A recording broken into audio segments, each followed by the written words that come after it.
Hello, and welcome to the 2024 cross-country rules and officiating responsibilities. Um, for the last 2 or 3 years, since the coaches are on the platform called Our School, Jen and I have recorded a rules presentation and season presentation for coaches, which they then go watch on that platform. And after doing that a couple, 3 weeks ago, I thought, why don't we do that with officials as well? Give them a chance to watch a recording. This will be recorded. It'll be on YouTube. There'll be a link on the website to it, and you can watch it at your leisure. And hopefully it's helpful as you begin the 2024 cross-country season, which is just around the corner. So let's go ahead and get started.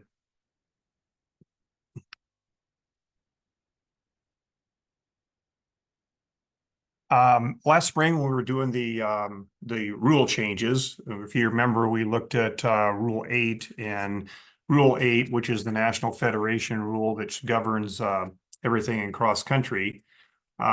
Really, there weren't a lot of changes. There were some additions and some reorganization of the rule, especially in Section 1. They kind of reorganized some stuff and added some stuff. So a lot of the information in there, the red stuff that you see is just stuff that they added, and then also the reorganization of Section 1 in Rule 8. Section 1, they broke the course length and the course layout into a couple of their own articles. You can also see in Article 2 the course layout, which says the course surface may range from grass to dirt to asphalt and basically any other materials. And I think the courses that we see throughout the season, certainly you see all sorts of those. Even our state course has a variety of surfaces which we run on. So that was an addition there to encompass all sorts of different kinds of materials. Course markings in the third section, they did add some of the red verbiage that you see here and you see in gray in your rule book. It just talks about which markings take precedence over others and a variety of ways to mark the course, whether it's directional flags or chalk or other natural boundary markers. And that really hasn't changed at all. And then this was an addition in Rule 8, Section 1. Prior, there were 3 articles there, and now they have changed that and added a 4th article, which deals with start area, which had been addressed in a different part of the of Rule 8, and then also the finish area as well. And one change we talked about last spring is there's now a recommendation at the start area that lane positions or the boxes numbered in cross country should be numbered from smallest to largest as you face the running area as the runners come out on the course. And so it's very similar to how we see it on a track. As you stand at the starting line, even the waterfall start for distance runners, right? The lane 1 is to the left and the highest number, lane 8 or lane 9 is to the right. And so they're recommending that those box positions are numbered from smallest to largest from left to right as the runners face the course. A lot of times when there's a recommendation from the National Federation, that'll actually become a rule in the next couple of years. But it's just good to standardize that so officials, coaches, and athletes understand the layout of the starting line. And of course, the finish area, which is important to be indicated, aligned with cones and that type of thing, and a finish chute that's recommended for people that are not using chip systems. Of course, a lot of our meets during the regular season and essentially regionals and state do use transponder chips, so that's more of a corral type finish, which we're used to. And then Rule 8 and Section 5. The other sections really had no changes. They did add a 3rd article in that Section 5, which basically states that all members of a scoring team must follow all competitor and rule uniforms. And if you look in previous rule books, that was just a note there at the bottom in Section 5. And so they actually made that an article just to make sure that, like we all know, cross country follows the relay uniform rules, just like we do in track and field. So just some reminders, this is out of the rule book. Remember that in 2019, there was a major change in the National Federation rules for uniforms. These are just some of the real key points that simplified the uniform rule. One important thing here is, and we have had some issues in past years, but I think we've got most of those squared away here in Colorado, that a uniform top, excuse me, or a bottom, they have the really only four things there. They can have the school name, school logo, school nickname, and or the competitor's name. Anything in addition to that or anything other than that would make the uniform non-compliant. So we've had some issues sometimes where maybe there's a saying in the back or maybe on the front in small lettering. Those things are not compliant. Just those four things: school name, logo, a school nickname, or competitor's name. Of course, we're all familiar with the foundation garments. Anything now that is worn under the uniform top and bottom, there are no restrictions to foundation garments as far as logo, trademark reference, or any color restrictions. And all cross-country team members, just like in track and field for the relay, must wear uniforms that clearly indicate through color, logo, and color combination of all the outer garments worn that members are of the same team. So in doing that, and we've been using these guidelines, which were developed after there was some confusion in 2019 on how we would rule on uniforms, we decided to come up with some guidelines that would assist coaches, athletes, and especially officials in determining compliance. And so most of you that have been in this for a few years probably pretty much have this memorized, but if you're kind of new to it, it is something to make sure that you understand. It's kind of in order of importance. So the uniform top, especially the front of the uniform top, which is really, I think as officials, how we identify athletes, especially as they're running towards us across the finish line or around the track, that the uniform top has the same predominant color and the same school name or logo. The back of the uniform, sometimes as we watch the runners go past and we look at the back of the uniform for identification, same idea, that uniform top on the back has the same predominant color and any logos on the back. Uniform bottoms, not that they aren't important, but I do think that they are probably secondary as far as identification goes. Important that the uniform bottom has the same predominant color in the front and back. And then with side panels on uniform tops or on the short, we decided that very rarely do you identify athletes from the side. That's a lot more difficult. You don't get to see as much of the uniform. So really that side panels or side piping or side striping really should not be an issue in determining uniform compliance. And that has stayed the same now for 6 years. We did have to add, trying to stay up with manufacturers, changing uniforms designs a lot of times. There is some issues where there were some uniforms out there where what looked to be a side panel actually started to wrap around to the front or back of the uniform top or bottom. And in that case, we had to define the side panels and that those did not meet our definition. And so in that case, it talks about here a way to rule on that. So again, just stuff that we're familiar with and been in place in Colorado now for 6 years. This really isn't a rule change, but it was, the picture here was an issue of the single manufacturer's logo or trademark. There are some size specifications which we know, and that is that no more than 2¼ square inches with no dimension one single dimension more than 2¼ inches. And so these are some pictures from track over the last couple of years. We have seen some issues on the track. You might see it in cross country. And it's good to remind coaches and athletes that I know at this point in time, it seems to be Nike. Nike does have a short out there, which we saw in a few athletes this spring, that has a really big Nike swoosh in just one. So it meets the no more than one thing, but it's much, much larger than the 2¼ square inches. So if you see that, make sure that you address that with the coach and the athletes as well.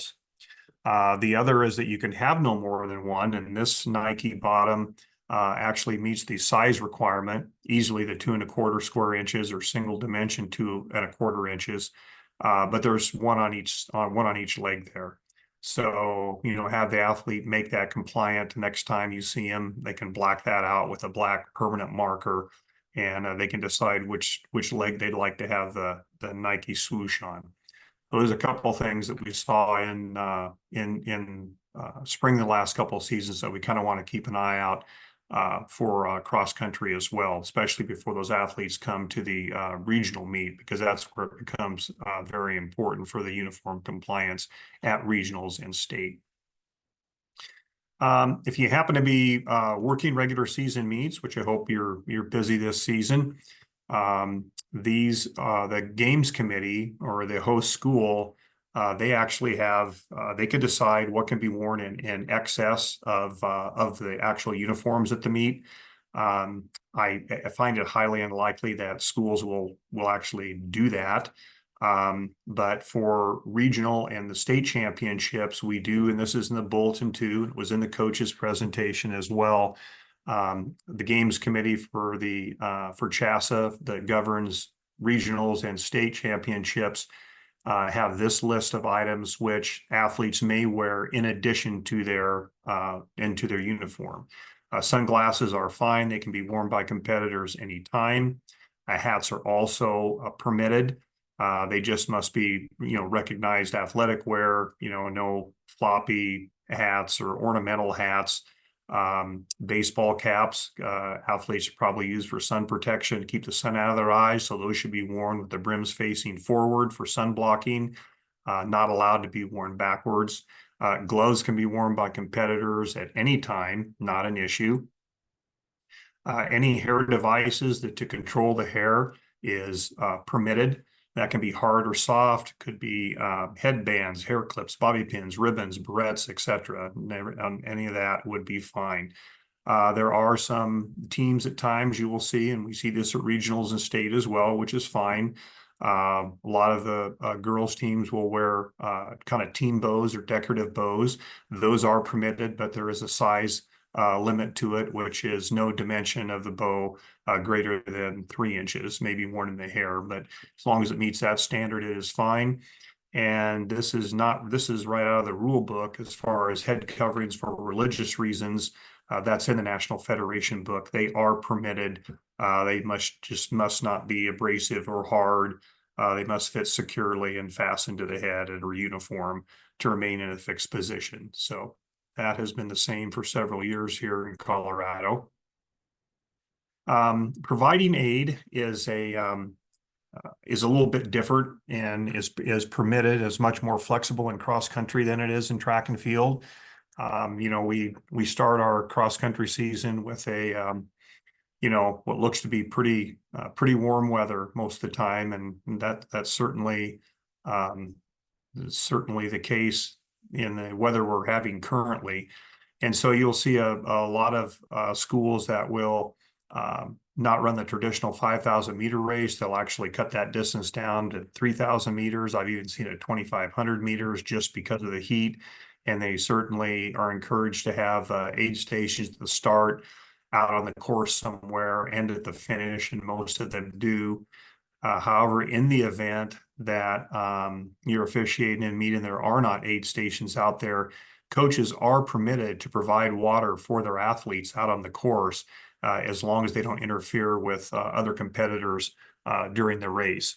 We want to make sure those kids are hydrated, especially in the early part of the season with the weather that we have. So providing fluids on the cross-country course is not considered any illegal aid. So we'll just make sure those kids stay hydrated, and officials as well. That's important too.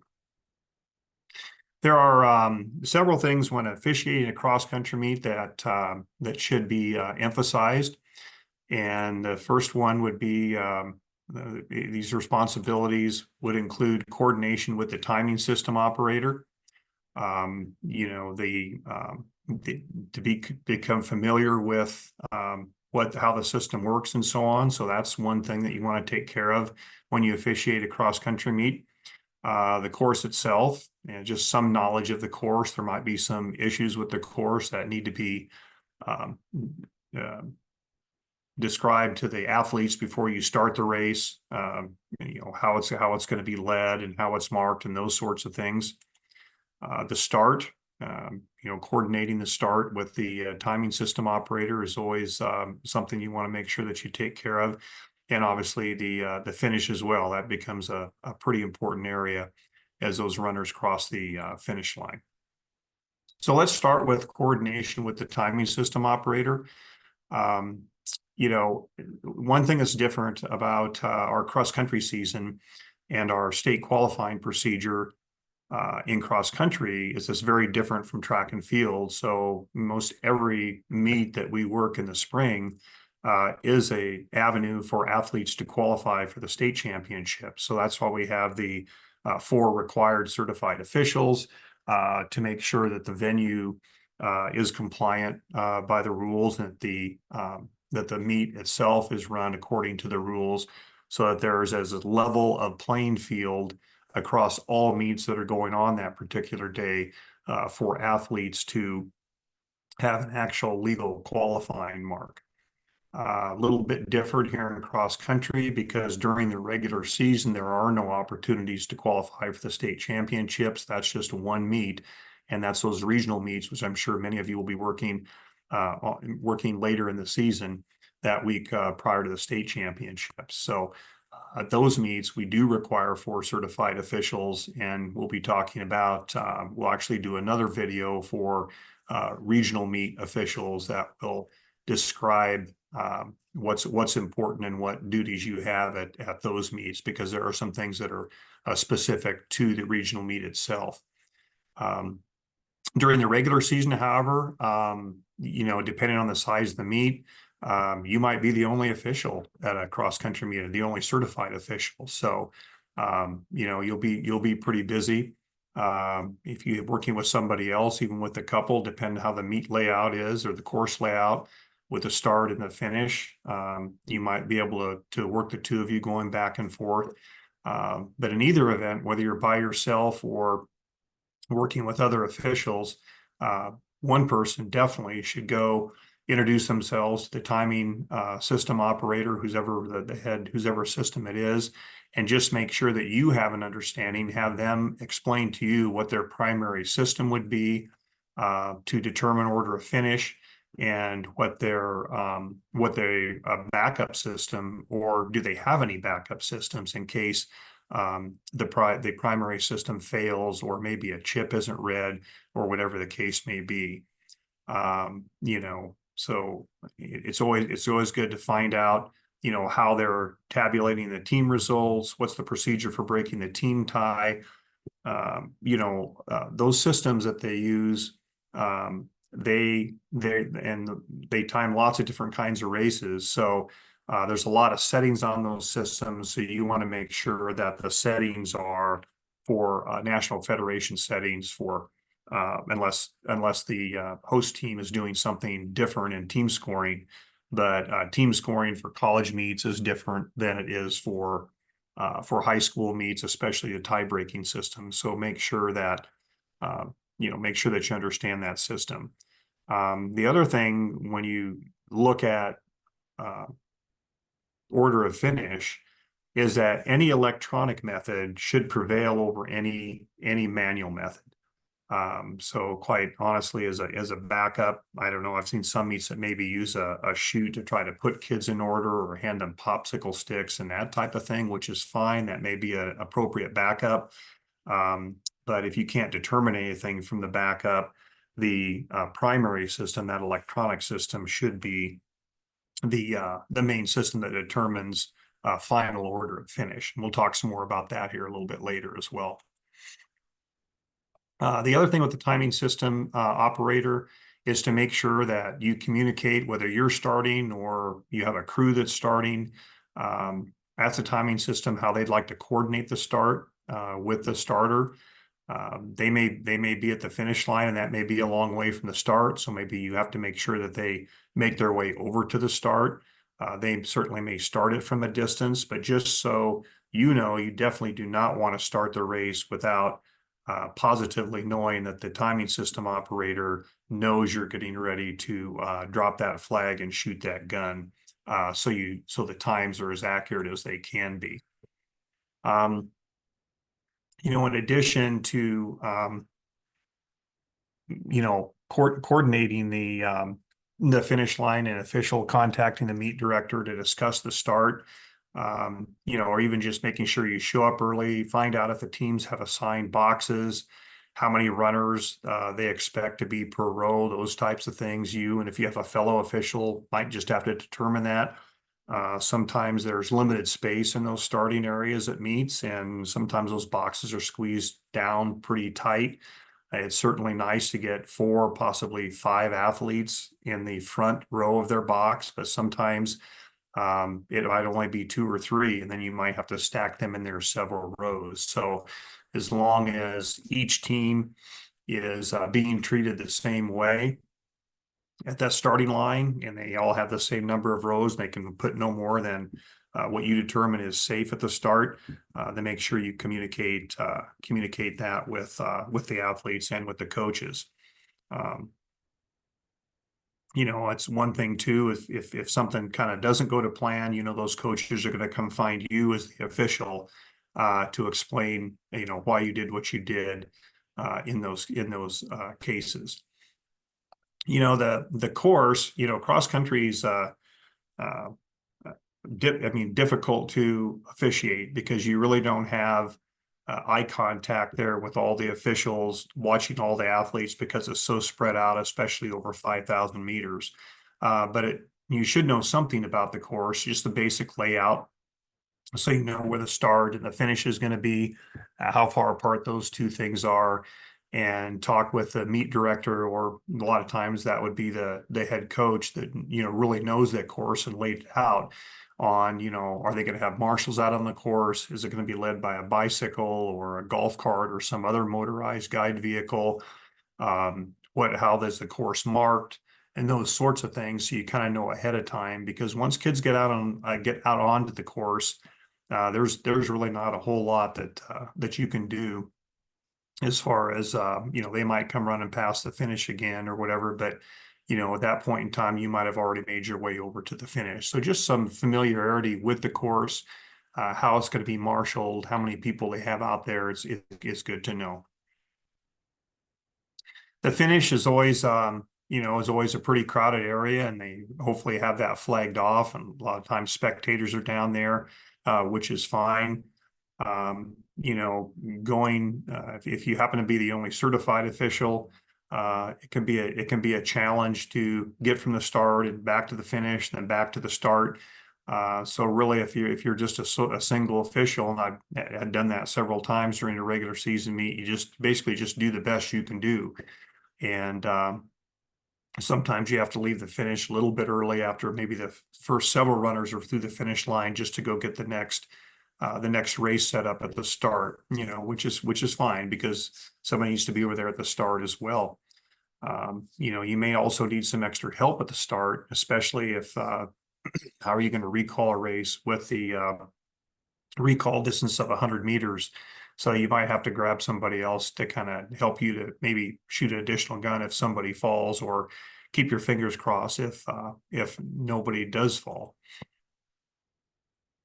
So this is important, determining, again, we talked about how things are different during the regular season. So at regular season meets, it is entirely up to the host school and meet directors of those schools to decide how we're going to time the meet. It could be hand timing, it could be bib transponders, shoe chips, all the different kinds of ways to do that. I would say in Colorado, we have a lot of really a good number of people that have timing systems, and that stay very busy timing road races, cross-country meets, and those types of things. And so I think we're very fortunate, more fortunate than some other states where they don't have a lot of timing systems that people use for their cross-country meets. And so I would also say that, we probably see, again, this is my own personal experience, is that we see a lot of bib transponders. It's very rare if you see some shoe transponders. That was kind of how the whole transponder thing worked in the beginning. If you do see it, I mean, if they just have one shoe chip in and that's how they're running the regular season meet, that's fine. If it ends up being an issue at the regional meet, then they should have two shoe chips in there, and that's defined in the National Federation rule book. Of course, in regional, and again, like we said earlier, there will be a more thorough presentation that you can watch if you're hired for a regional meet, which describes some of the regional things. But since we're talking about the difference here with regional timing, chip timing is a must at all regional meets, whether it be bib chips or a shoe chip. That is at a minimum. Now, there are some regionals that have not used chips in the past, but they're using finish links to determine order of finish, and then that is fine as well. We use a combination of that, the state championships, the order of finish for runners at state. We use a bib transponder, but then that bib transponder finish is always backed up with a Finish Links camera, which is an image-based system that's used to verify that order of finish. Which leads me to a discussion here about image-based timing systems. There seemed to be some, in cross-country last year, there seemed to be some confusion on basically what an image-based system is. A lot of places use we'll put an iPad or a small video camera as a backup to film kids coming across the finish. Some places might also use a phone, although I don't think that's probably as good as an iPad to get a little bit better picture with that. And while video is helpful if you have to go to that, any video, whether it's your phone or an iPad or a camera, is not an image-based system according to National Federation rules. And I did have some questions last year on saying, well, we had an image-based system, and the official wouldn't, it was pretty clear from the video that, we should have had this runner in front of this runner. But again, it's a picture, but a true image-based system uses line scan technology like we do in track and field. And that would be Finish Links or another similar camera. Finish Links happens to be the most popular. So I think video backup is very, very helpful as a backup system. I would be very careful on how you use it. If you're in a situation where somebody is appealing a finish, we do know that a lot of times those RF chips, whether they're bibs or shoes, sometimes get read before the finish line. Sometimes they might not get picked up at all. So you have to go back and find where an athlete, and hopefully they've got a bib number where you can place them. But if you're looking at those video-based pictures, you want to make sure that you can kind of see that finish line and make sure that there's a separation of athletes that are coming across very close together. If they're very, very close together, that's going to be very close on saying, okay, well, this kid beat this kid, or it was the other way around. So really, the only way to do something very close like that would be to use a Finish Links camera, which I doubt people go to that expense. There's no need to during the regular season. And in fact, even during the regional meets there, I know there was one regional last year that was using Finish Links in place of the bib chips, and that's fine. So just an understanding of image-based timing systems and what they are and what they aren't as you head towards the regional meet, because you'll definitely use some video. It is a good backup, but use it sparingly and make sure that it's a pretty obvious situation where, okay, this kid's definitely in this position if a chip didn't get read or something like that. Questions throughout the season or at any time. Jen, who's our commissioner for cross country and track and field and a plethora of other stuff at that office. But she does a great job. She's very supportive, and so you can certainly contact her if it's a CHSAA type of question. I've been the state rules interpreter for a couple of years, so feel free to email me. You probably have my phone number too. It's on the website, so that's not hard to find. And of course, Gary, who's been our CTFOA president for many, many years, is a good contact too as well. So certainly use us, and we'll get back to you. And so I hope you have a good regular season. Like we said, we'll put out another video for as we start getting close to regional meets, but we'll get it out early enough because I know people start rounding up officials for regional meets a lot pretty early in the season. And you may be doing one regional meet, you might be doing a couple regional meets because they're on different days, and some in the morning and some in the afternoon. So good luck and have an enjoyable season. And if you want to shoot me an email or whatever, if you think this was helpful, it was something new I thought we'd try this year, and probably do the same thing with the regional meet presentation. And I hope it's helpful. So any feedback you can give me would be great. Have a good season.